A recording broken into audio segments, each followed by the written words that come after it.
बच्चों इसके पहले वाला जो क्वेश्चन जो आपने फाइल देखा हुआ क्लास 10th का, इसके पहले वाले जो वीडियो पढ़े हैं 2 क्लास बन चुका है 10 का, ये तीसरी क्लास है क्लास 10th की। फिजिक्स चल रही है, मॉडल पेपर चल रहा है, सब बिल्कुल प्रीवियस ईयर में आए हुए एज इट इज क्वेश्चन फंसे हुए, बहुत ही लाजवाब क्वेश्चन। तो उसमें आप लोगों ने कई क्वेश्चन पहले वाले वीडियो में 5 क्वेश्चन किया था, दूसरे वाले वीडियो में 10 क्वेश्चन किया था, तीसरे वाले वीडियो में भी कुछ क्वेश्चन किया जाएगा। उन सभी क्वेश्चनों को आइए देखते हैं बच्चों। पहला क्वेश्चन जो है वो कह रहा है, पहला क्वेश्चन कह रहा है कि निम्न में से कौन सा पदार्थ लेंस बनाने के लिए प्रयुक्त नहीं है। इसमें ऑप्शन कह रहा है जल, पहला ऑप्शन कह रहा है जल, दूसरा कह रहा है कांच, क्वेश्चन आपको यहां मिला हुआ लग जाएगा, तीसरा कह रहा है प्लास्टिक,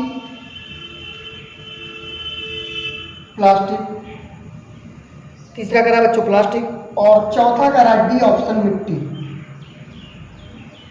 एक बात बताइए बच्चों, जल भी अपवर्तन करेगा, जल भी अपवर्तन करता है, कांच भी अपवर्तन करता है, प्लास्टिक का भी लेंस दर्पण बन जाता है, अपवर्तन करता है, लेकिन मिट्टी प्रकाश को इस पार से उस पार जाने ही नहीं देगी, तब ये कैसे लेंस का कार्य करेगी। इसीलिए इसका ऑप्शन कौन सा सही रहेगा, डी पार्ट इज करेक्ट बच्चों, डी पार्ट इज।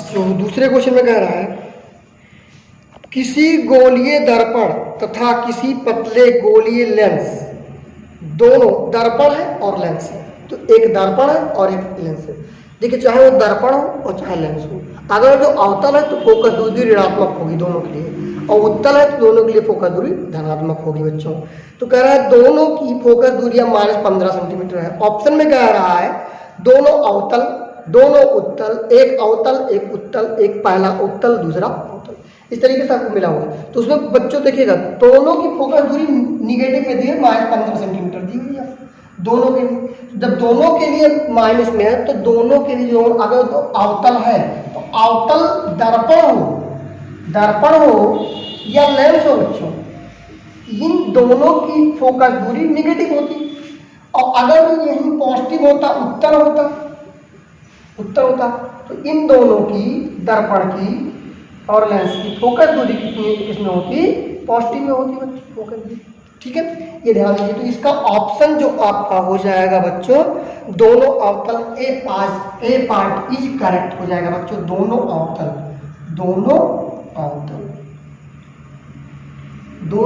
आपका ऑप्शन सही हो जाएगा। अगला क्वेश्चन कह रहा है बच्चों, तीसरा नंबर का क्वेश्चन है आपका,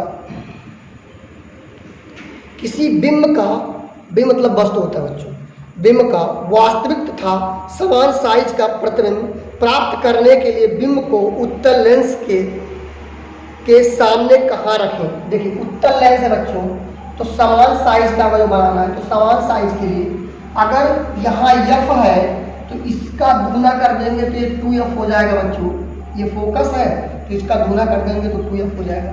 अगर 2f पर वस्तु को हम रखते थे, ट्रिक में बताया गया था, तो हमेशा 2f पर रखा हुआ प्रतिबिंब उल्टा और वास्तविक उसी के जस्ट नीचे बनता है उतना ही। तो यही कह रहा है उत्तल दर्पण में तो कहाँ रखा है, f के दूने पर रखा जाए, उसका दूरी के 2 गुने पर ये रखा जाए, यानी बी ऑप्शन आपका करेक्ट हो जाएगा, फोकस दूरी के 2 गुने पर, फोकस दूरी के 2 गुने पर वस्तु को अगर हम रख देंगे यहाँ, तो इसी पर जस्ट इसका उल्टा प्रतिबिंब उसी के बराबर बनेगा बच्चों। अगला क्वेश्चन कह रहा है 1 मीटर फोकस दूरी वाले उत्तल लेंस की क्षमता क्या होती है। 1 मीटर फोकस दूरी, चौथे क्वेश्चन में कह रहा है फोकस दूरी या बराबर कितनी दी हुई है, 1 मीटर। 1 मीटर दी हुई है, हमको क्षमता निकालनी है, P बराबर बाई एफ। यहाँ क्या होता है बच्चों, मीटर में होता है, किसमें होता है, मीटर में। तो P बराबर कितना रहेगी, 1/1, यानी 1 डायरेक्टर हो जाएगी। तो इसका ऑप्शन बच्चों हो जाएगा आपका, इसका ऑप्शन आपका सी पार्ट इस करेक्ट हो जाएगा, 1 डायरेक्टर हो जाएगा बच्चों, प्लस में आएगा, प्लस में इसकी तो उत्तल, चूंकि उत्तल लेंस था तो उत्तल लेंस की फोकस दूरी पॉजिटिव होती है, इसीलिए प्लस में आएगा, तो प्लस में 1 डायरेक्टर होगा बच्चों। अगला क्वेश्चन कह रहा है 50 सेंटीमीटर फोकस दूरी वाले उत्तल लेंस की क्षमता, 50 सेंटीमीटर यहाँ रख देंगे बच्चों, क्षमता निकालना है, सीएम में दिया हुआ है। पहले हम इसको मीटर में बदलेंगे बच्चों, किस में बदलेंगे, मीटर में, क्योंकि हमको क्षमता निकालने के लिए फार्मूले में मीटर में रखते हैं बच्चों। तो आप जानते हैं 1 मीटर बराबर 100 सेंटीमीटर, तो 1 सेंटीमीटर बराबर 1/100 सेंटीमीटर, तो 50 गुणे 1/100 मीटर हो जाएगा बच्चों। ये मीटर में आ गया, ये 0 से 0 मर गया, 5 सेकंड में 5 दूना 1/2 मीटर, ये आपका एफ निकल गया। हमको पी निकाला, तो पी बराबर 1/f डायरेक्टली लगाएंगे 1/f 1/2, 2 सबसे नीचे ऊपर जाएगा तो क्या हो जाएगा 2 1 1 2, तो यहाँ से 2 डायरेक्टर प्लस में आ जाएगा बच्चों, प्लस में 2 डायरेक्टर आ जाएगा, इसका आंसर प्लस में 2 डायरेक्टर आ जाएगा बच्चों, इसलिए इसका option number is B part is correct, plus 2 director. Option यहाँ लगा हुआ मिल जाएगा बच्चों, आप उसके लिए परेशान नहीं होंगे बच्चों। क्वेश्चन पे आते हैं, बिल्कुल लाजवाब क्वेश्चन कह रहा है -10 डायरेक्टर क्षमता वाले लेंस की फोकस दूरी निकालनी है, क्षमता दिया और P इक्वल टू दिया, 6वें नंबर में क्वेश्चन है बच्चों, -10 डायरेक्टर, 10 डायोप्टर की क्षमता वाले फोकस दूरी ज्ञात करनी है। फोकस दूरी निकालने के लिए आपको पता है P इक्वल टू 1/f होता है बच्चों, 1/f, यहाँ f किस में होता है बच्चों, f मीटर में होता है बच्चों, तो यहाँ से f इक्वल टू 1/p हो जाएगा बच्चों। P की वैल्यू आपको दी हुई है बच्चों 1/, इसकी वैल्यू दी है -10 दी हुई है, माइनस तो ऊपर जा जाएगा, देखिए 10 मीटर में आया है बच्चों, हमको सेंटीमीटर में लाना है, ऑप्शन में सेंटीमीटर में दे रहा है बच्चों, ऑप्शन में आपको सेंटीमीटर में दे रहा है, तो बच्चों 1/, इसमें को ऊपर करिए 10, 1 मीटर में कितना सेंटीमीटर होता है, 100 सेंटीमीटर होता है बच्चों, 100 सेंटीमीटर हो गया, एक अब लगाएंगे 10 दान 100 हो जाएगा, तो -10 सेंटीमीटर आपकी फोकस दूरी हो जाएगी बच्चों, -10 सेंटीमीटर। आपका option number C part is correct हो जाएगा बच्चों, सी पार्ट इज करेक्ट। अगले क्वेश्चन को देखते हैं बच्चों, कह रहा है निर्वात में प्रकाश की चाल कितनी थी बच्चों, ऑप्शन में दिया है 3 × 10 के पावर 7 मीटर, 2 × 10 के पावर 8 मीटर, 3 × 10 के पावर 8 मीटर पर सेकंड। तो यहाँ से निर्वात या वायु में प्रकाश की चाल जो होती है, सबने क्वेश्चन को निर्वात या वायु में प्रकाश की जो चाल होती है बच्चों, निर्वात या वायु में प्रकाश की चाल होती है बच्चों की चाल वो होती है बच्चों आपकी, इसको सी से लिखते हैं, वो थी 3 × 10 के पावर 8 मीटर प्रति सेकंड, चाल का मात्रक होता है मीटर प्रति सेकंड, तो 3 × 10 के पावर 8 मीटर पर सेकंड। इसका ऑप्शन बच्चों सी पार्ट इज करेक्ट हो जाएगा बच्चों, C part is correct. Single question पर देखते हैं, बहुत ही लाजवाब क्वेश्चन है, सब बहुत ही अच्छे क्वेश्चन है। 8वें क्वेश्चन में कह रहा है पूर्ण आंतरिक परावर्तन के लिए आवश्यक शर्तें हैं, आवश्यक शर्तें, पूर्ण आंतरिक परावर्तन के लिए क्या होना जरूरी है, पूर्ण आंतरिक परावर्तन। देखिए पूर्ण आंतरिक परावर्तन पहले समझिएगा पहले समझ लेते हैं पूर्ण आंतरिक परावर्तन, तब ऑप्शन क्या आते हैं बच्चों।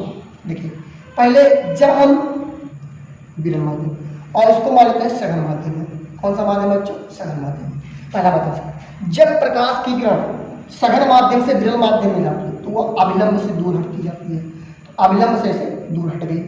ठीक, इसके बाद में अब इसका मान हम बढ़ाते जाए, आपतन कोण का मान आई हो वो बढ़ाते जाए, तो एक ऐसी स्थिति आती है कि जो अपवर्तन कोण होता है ये बिल्कुल इसी पर हो जाता है, तो यहाँ से जो ये आर होता है ये 90 डिग्री हो जाता है, तो इस केस में जो आई होता है वो सी होता है, ये क्रांतिक कोण होता है। और क्रांतिक कोण से तनिक सा अगर जो हम ज्यादा कर देंगे तो इसका पूर्ण आंतरिक परावर्तन हो जाएगा। तो क्रांतिक कोण से तनिक सा अगर जो हम थोड़ा सा ज्यादा कर देंगे ये कोण, तो हमारा पूर्ण आंतरिक परावर्तन हो जाता है बच्चों।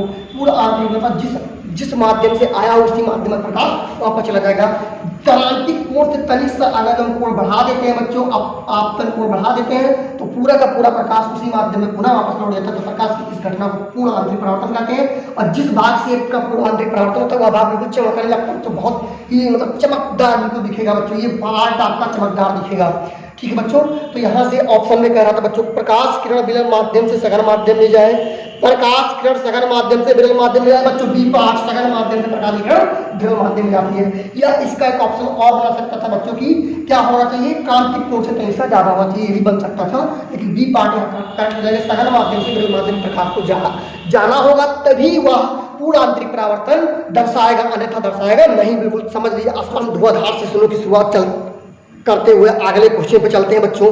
बहुत ही इंपॉर्टेंट क्वेश्चन है, इस तरीके क्वेश्चन समझ लीजिए, हर बार पूछता है और एक नंबर में विकल्प बिल्कुल दे देता है, आईएसटी उतार के दे देता है, एक नंबर में तो लगाने नहीं आएगा बच्चों, या तो आपको विकल्प मिल जाएगा। कह रहा है निर्वात में प्रकाश की चाल बच्चों, निर्वात में प्रकाश की चाल क्या होती है, यह आपका 8वां क्वेश्चन है। निर्वात में प्रकाश की चाल होती है बच्चों, निर्वात में प्रकाश की चाल दी हुई है 3 × 10 के पावर 8 मीटर प्रति सेकंड बच्चों, 8 मीटर प्रति सेकंड। इसके बाद कह रहा है तो कांच जिसका अपूर्णांक यानी अपूर्णांक कांच का दिया हुआ है बराबर 1.5 अपूर्णांक दिया हुआ है, प्रकाश की चाल मतलब कांच से प्रकाश की चाल हमको निकालनी बच्चों, कांच की प्रकाश की चाल हम जानते हैं बच्चों, n बराबर होता है C/B, n बराबर होता है निर्वात में प्रकाश की चाल बटे माध्यम में प्रकाश की चाल बराबर अपूर्णांक। निर्वात में प्रकाश की चाल बटे माध्यम में प्रकाश चाल बराबर अपवर्तन।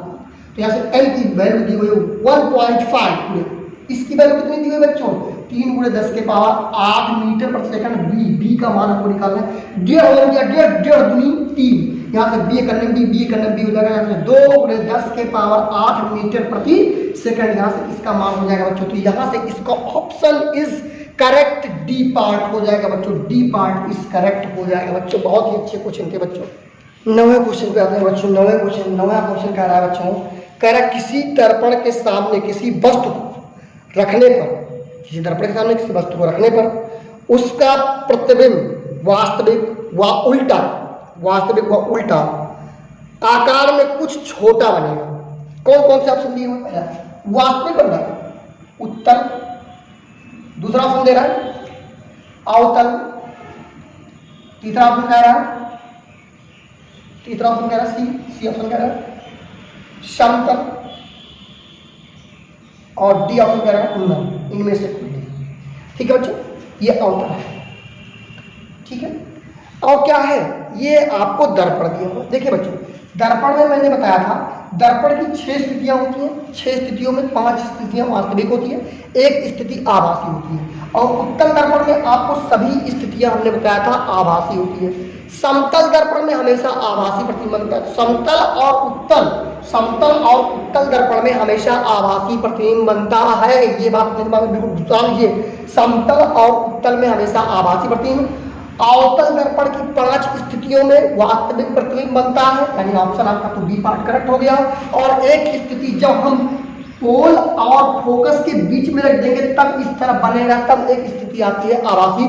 इसलिए नाई अपनी दुकान पर बढ़िया सा अवतल दर्पण लगा के रखते हैं, और आपको कुर्सी जो होती है लगाते हैं वो कुर्सी बिल्कुल फोकस और ध्रुव के बीच में बिल्कुल रखते हैं, ताकि आपका चेहरा बिल्कुल बड़ा सा दिखे, स्पष्ट दिखे, बड़ा सुंदर बनता है बच्चों। बात समझ में आ रही है सबको?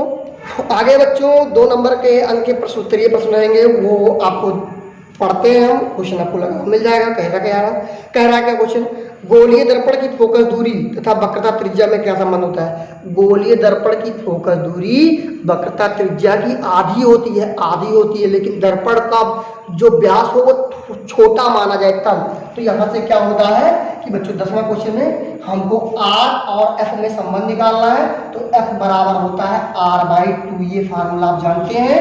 यानी किसी भी दर्पण की जो त्रिज्या होती है, त्रिज्या की आधी उसके फोकस दूरी के बराबर होती है बच्चों। क्वेश्चन में आते हैं बच्चों, बहुत ही बढ़िया क्वेश्चन, बहुत ही जबरदस्त क्लास चल रहा है बच्चों, बहुत ही लाजवाब क्लास चल रहा है। कह रहा है कि एक गोलीय दर्पण की वक्रता त्रिज्या 20 सेंटीमीटर है। कितनी सेंटीमीटर है? 20 सेंटीमीटर है। इसकी फोकस दूरी क्या कीजिए, लेकिन क्या दिया हुआ 20 सेंटीमीटर वक्रता त्रिज्या, कैपिटल R इक्वल टू दिया 20 सेंटीमीटर। चुपचाप अपने क्वेश्चन को ले, बहुत ही आसान, 10 में तो समझ लीजिए, तो हलवा क्वेश्चन देते हैं, ऐसे ही क्वेश्चन मिलेंगे आपको। एक लाइन में आप बहुत आसानी से इसको कर सकते हैं। कह रहा वक्रता त्रिज्या 20 सेंटीमीटर, इसकी फोकस दूरी निकालनी है बच्चों। फोकस दूरी F बराबर क्या होती है? R/2 होती है। R की वैल्यू 20/2, 2 1 या 2 2 10 या 20 इक्वल टू 10 सेंटीमीटर आपकी फोकस दूरी आ चुकी है।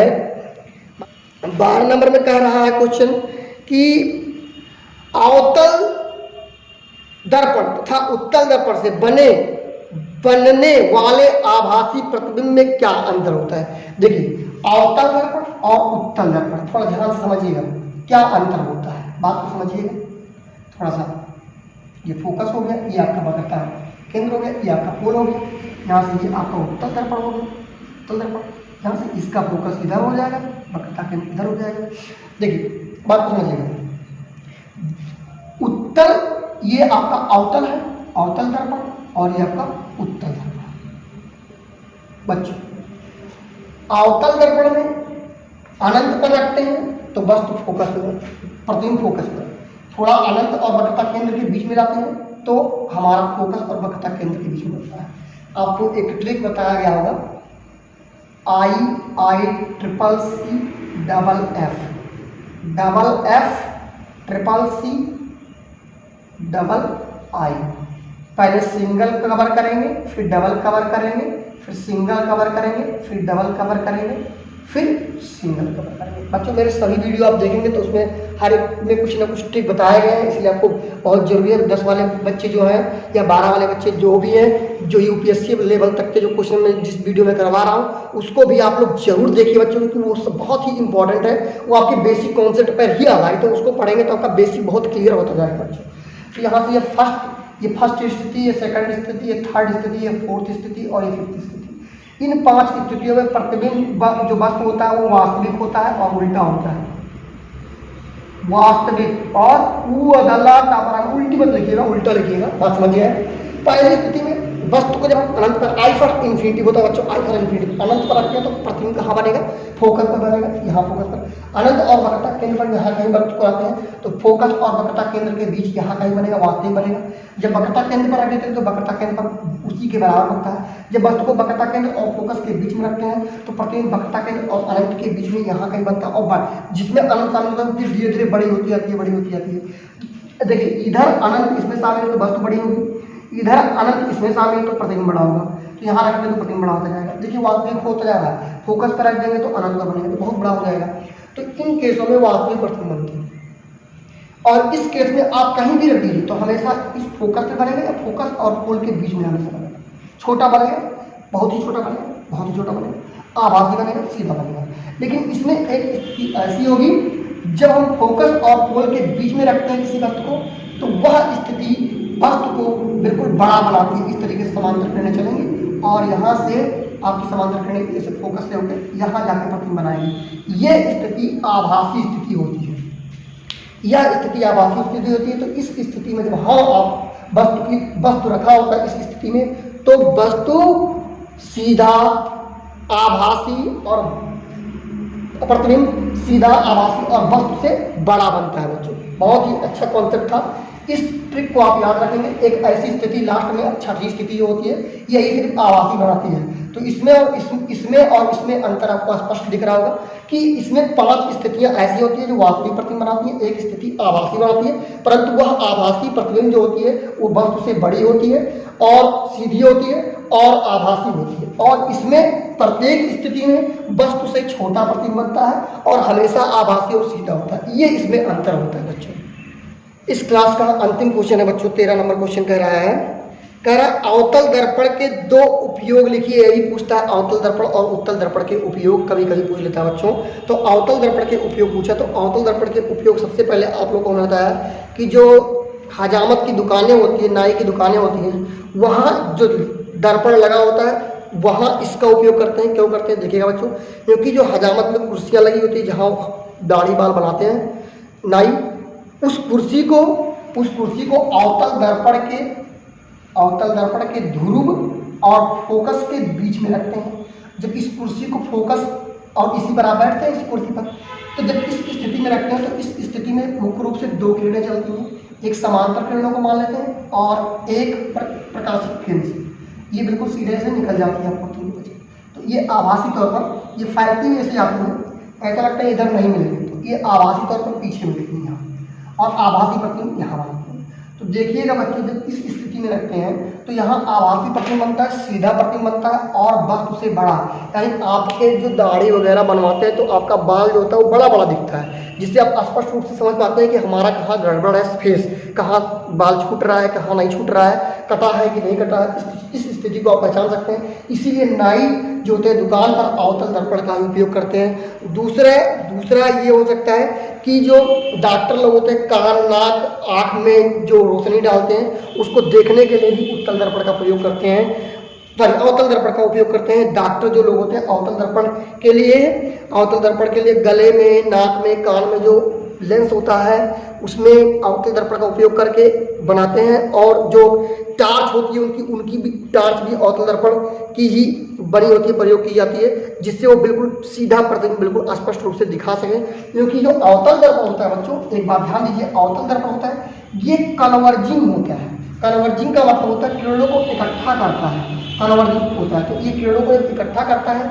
तो जो डॉक्टर आँख कान नाक में आपको देखते हैं क्या प्रॉब्लम है, तो जब किरण बिल्कुल सीध में जाएगी, बिल्कुल इकट्ठा होगी, तो वो बिल्कुल स्पष्ट रूप से दिख पाएगी और डॉक्टर स्पष्ट रूप से समझ जाते हैं। आगे वाला वीडियो हम अगले टॉपिक बताएंगे बच्चों, अगले वीडियो में बताएंगे। इसके बाद वाले में आपको 2 नंबर के, 3 नंबर के, 4 नंबर के भी क्वेश्चन जो भी आते हैं, 5 नंबर के क्वेश्चन, अभी इस चैप्टर को पूरी तरीके से खत्म किया जाएगा। बहुत ही जो इंपॉर्टेंट क्वेश्चन आते हैं बोर्ड में, उन सभी क्वेश्चनों को लेकर हम बिल्कुल स्पष्ट रूप से समझाते हुए चलेंगे बच्चों। जय हिंद, जय हिंद।